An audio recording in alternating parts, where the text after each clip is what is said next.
Hello everyone, আসসালামু আলাইকুম।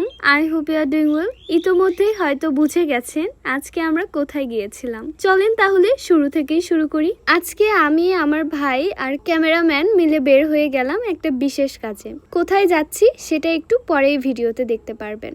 রাস্তায় যেতে যেতেই একটা অদ্ভুত ফল চোখে পড়লো। দেখতে অনেক ইউনিক, কিন্তু সত্যি বলতে আমি আগে কখনো এটা দেখিনি। ফলটা দেখতে কিসের মতো সেটাও ঠিক বুঝতে পারছি না। মজার ব্যাপারটা হচ্ছে এটার কোনো গন্ধও ছিল না, আর না জেনে খেয়ে দেখার মতো ভুলও করিনি। আপনারা যদি এটার নাম জেনে থাকেন তাহলে অবশ্যই কমেন্টে জানাবেন এটা আসলে ফল নাকি অন্য কিছু, সেটাও জানাবেন। এতক্ষণে হয়তো অনেকেই গেস করে ফেলেছেন আমরা কোথায় যাচ্ছিলাম। আসলে কুরবানির সময় একদম চলে এসেছে।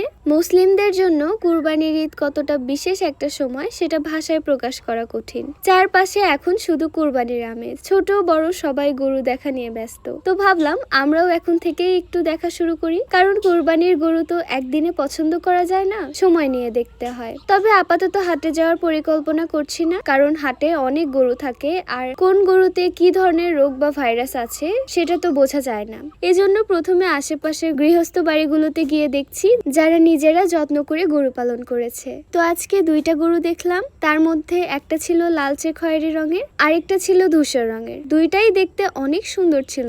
এখনো অবশ্য কিছু ফাইনাল করিনি, শুধু দেখেছি আর যাচাই বাছাই করছি। আপনাদের কাছে কোন গরুটাকে বেশি সুন্দর মনে হয়েছে অবশ্যই কমেন্টে জানাবেন। এখনো কুরবানির বেশ কিছুদিন সময় আছে, তাই ধীরে সুস্থে ঘুরে দেখছি। যদি আশেপাশেই ভালো গরু পেয়ে যাই তাহলে এখান থেকেই নেওয়ার ইচ্ছা আছে, আর যদি না হয় তাহলে একদম শেষ সময়ে হাটে যাব ইনশাল্লাহ। আর সেই অভিজ্ঞতাও অবশ্যই আপনাদের সাথে শেয়ার করব। তো আজকের ভিডিওটা ছিল এ পর্যন্তই। সবাই ভালো থাকবেন, সুস্থ থাকবেন। আল্লাহ হাফিজ।